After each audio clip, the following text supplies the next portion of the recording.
Be prepared, Darren. I think we're live. It says we're live. It says we're live. Thank you.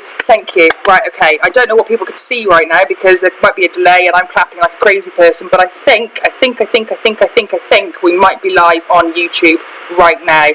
Will somebody of the people I've got watching to tell me that we have gone live, will they please message me ASAP and tell me that they can see and hear me, first of all, and then I will let Darren speak. Please be working.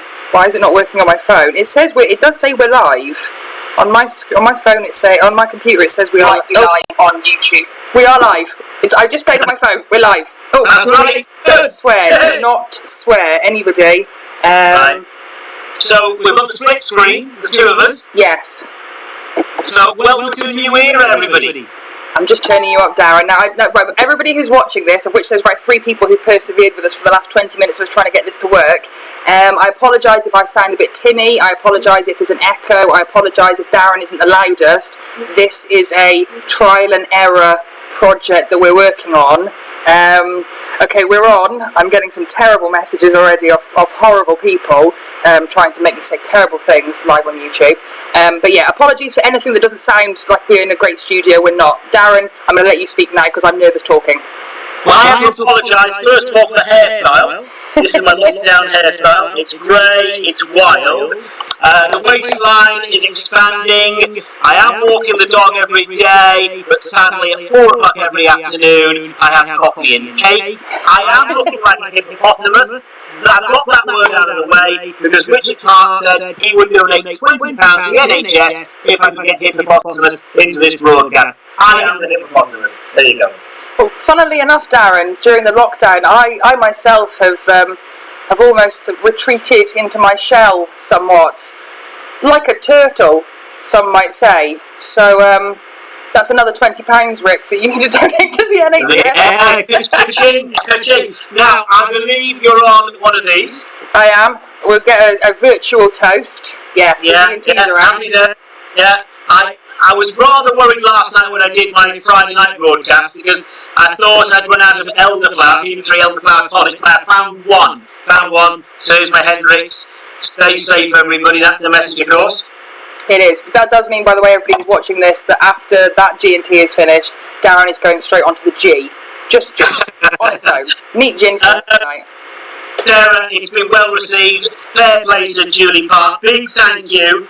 Big thank you to Julie Park for making all this possible, the fantasy racing. Thanks to all our sponsors of horses, sponsors of races, and to Simon Clark, Ursula Grease, Keith Thomas, John and Dan Coburn, Barry Davis of createvideos.co.uk of Dear Prince, for providing all the footage. It has been well received, the fantasy racing. Definitely, a great concept, a great fundraiser, obviously, for a fantastic cause, but just the way that everyone got on board with this, I thought was fantastic. To have, for Julie to be in a position where she thought, if we can get 8 sponsors and if we can get maybe 80 people to buy horses, and it just went crazy from the minute it started. The ball just kept rolling and it kept getting bigger and bigger and bigger. And as I said, for a fantastic cause, and it's been a great time filler for those of us that are starting to itch a little bit now for racing to start. Yeah, and this itself has raised over £2,000, and overall the BHRC and everyone involved in the BHRC, all the supporters, all the harness racing folk have raised over £3,000 for the NHS. Now, we've also had a fantasy tipping competition on the fantasy races. There is a winner, and it is Jessica Dyer. Jessica Dyer has won a free £50 bet. Now, this bet is to be used next year, the 2021 season. It's courtesy of Avalon Racing. Massive thank you to Bernard McGovern and Kathy Shields from leading harness racing bookmakers Avalon Racing for their generosity, their support. £50 going to Jessica Dyer for being the champion fantasy racing tipster. Well done, Jessica. That's no mean feat, by the way, because I tried in the early races. I also had access to the videos after that point, so I gave up trying because I thought Julie might think that there's something fishy going on. But to tip horses in real racing is difficult enough. To tip them in fantasy racing is something else completely because there's no form to go on. So well done, Jess.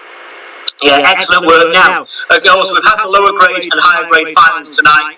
and now the Champion of Champions race, sponsored by Stag B, and this is the members' choice. Let me just stress, we opened up the voting a few weeks ago. You to nominate your 3 top horses, the 3 horses you felt were the best horses you'd seen racing in GB that could be British or Irish trained. There were 50 individual horses nominated. We had a point system, 3 points for your main choice, 2 for second, 1 for third. And then we narrowed it down to the top 10. Now, the race you're going to see in a few minutes' time, the Champion of Champions race, will represent the final vote score. It's a race from, I think, last year at York. But each of these horses, lower grade horses, will be representing some of the legends, the champions of British and Irish harness racing over the years. And the results of this race will reflect the public votes.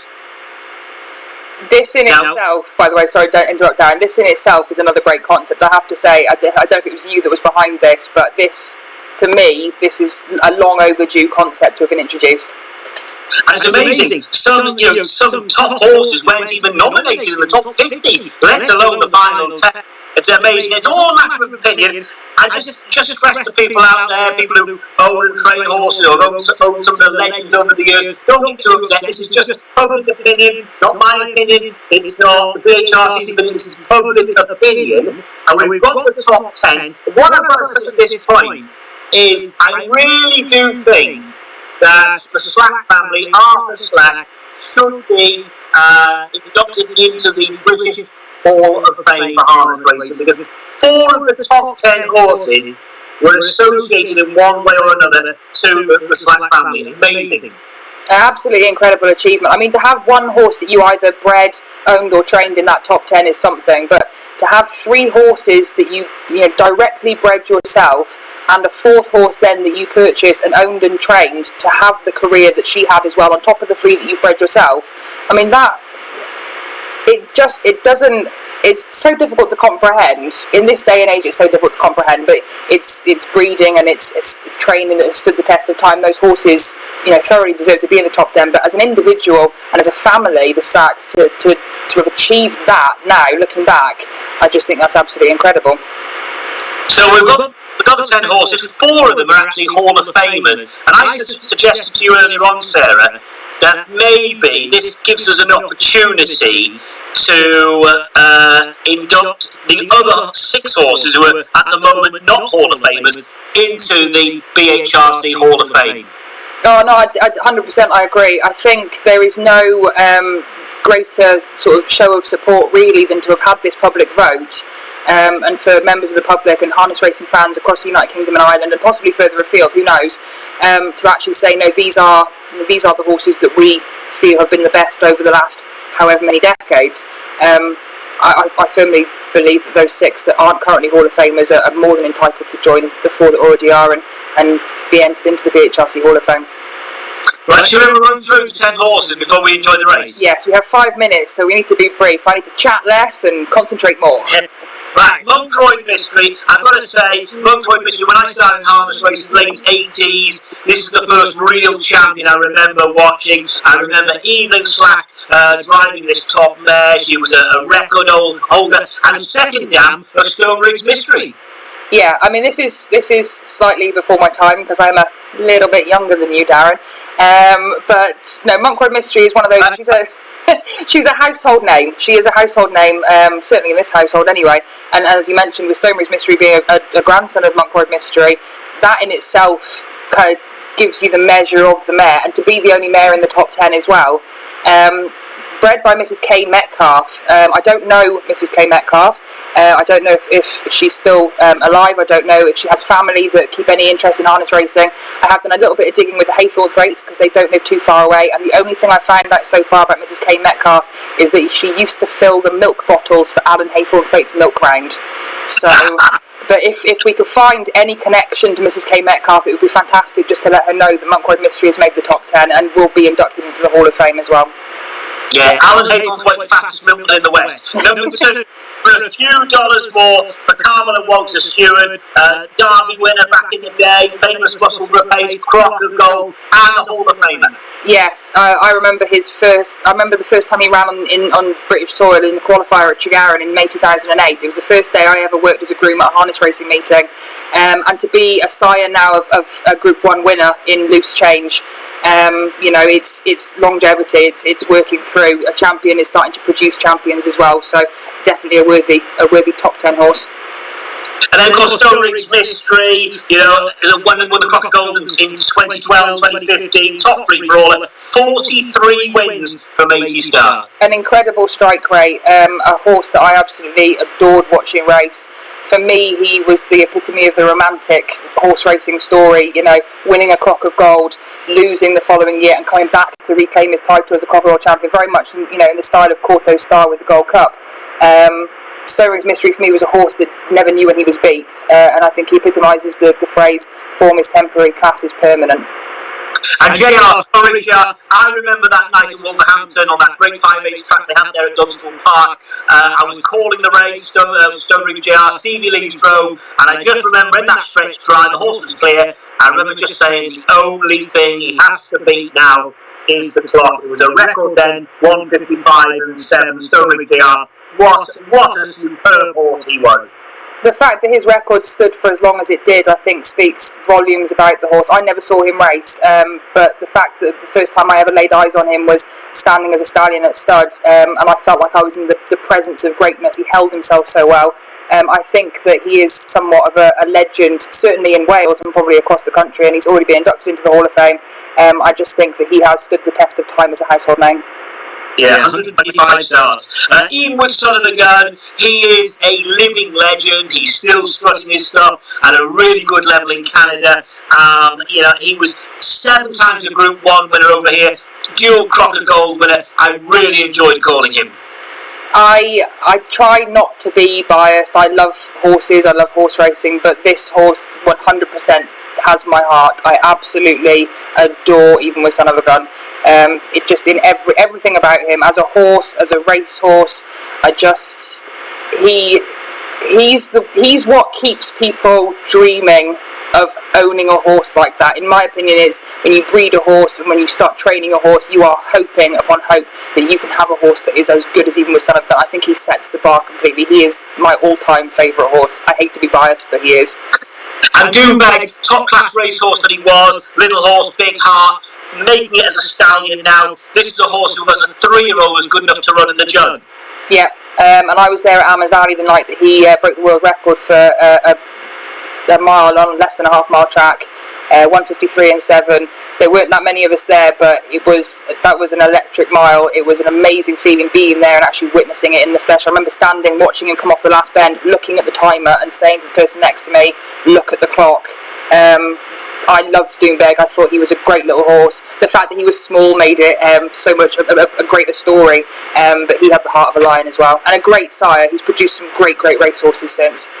Yes, 1:59.3 clock and an O'Brien winner in Canada back in the day. Miraculous, another living legend, and all credit to Miraculous, because this is a horse who's been doing it at the top level since he was a 2-year-old. Yeah, every phase of his progression, he has kept going with the same attitude and the same demeanour and the same enthusiasm and courage about it. To be a top 2-year-old, top 3-year-old, top 4-year-old, to make that jump up into free-for-all ranks, and he did that, and he did it so seamlessly, and he's continued to be able to do that. Even winning at Portmarnock last year in an electric time. He's a horse that really has stood the test of time and competed at the top the full way through his career. He's never had it easy. Mr. Link now has to ask, fair play, John Smart, thank you John, thank you Alan Haythorne, thank you Mick Lord, for information on Missing Link. Missing Link, the first to break 2 million mile in the UK.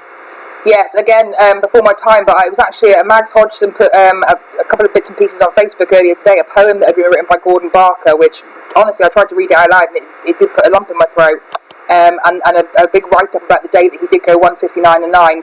Incidentally, on the day that my parents got married in 1987, so they were obviously busy getting married while Missing Link was being the first horse to go sub 2 minutes. But You know, back in those days, I imagine that must have had such a huge build-up around it, and for people to have witnessed that is something that has stayed with people clearly for such a long time, for that horse to then have been put into this top 10 with these other horses. Well, for the yard trail at Kendal. Crown Manhattan. Now, Crown Manhattan, of course, winner of the Willie Mill Championship back in 2008. So you could say, I suppose, the one harness race horse in British and Irish harness racing history who's done it in front of quite a big audience for harness racing.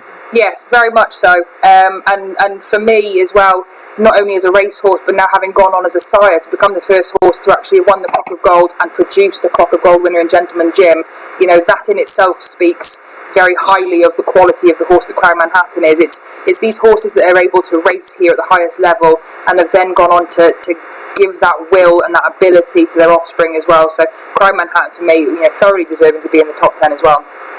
And another Hall of Famer is Scooter Brown from the Fell family. I remember this horse, which I can't believe he's been retired for so many years now. A lovely photo here. 3 times Horse of the Year with the BHRC, Fuel Crop winner. Again, he's for me the dual Clock of Gold winner, and I know Rachel Gilvier, obviously Rachel Fell back then, but Rachel Gilvier very well, and you know the whole Fell family, and he's such a well thought of and well loved horse within the family, but also on a wider level, comes from such strong racing stock as well. But again, a true champion, time and time again. You know, to be competing at that highest level, to be, as you say, BHRC Horse of the Year 3 times as well, that in itself is such an accomplishment. So, scoot around, you know, he deserves to be there. What would your choice be? Wow, my heart and my head both say Evenwood Son of a Gun. You know, he is my all-time favourite, but I do have to say that any one of these 10 horses, if they to become the champion's champion, they are all thoroughly deserving, not only of being in the top 10, but they are all thoroughly deserving, should they be the people's champion in this race, 100%.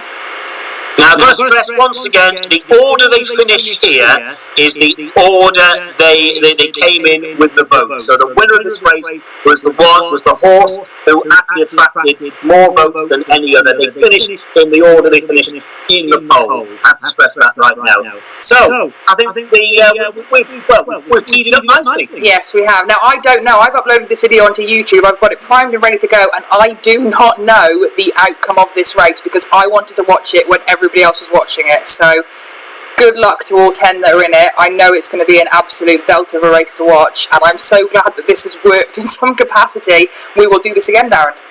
Yes, the start of a new era. Thanks, Sarah, and thanks for watching, folks. Cheers. Bye-bye. Cheers.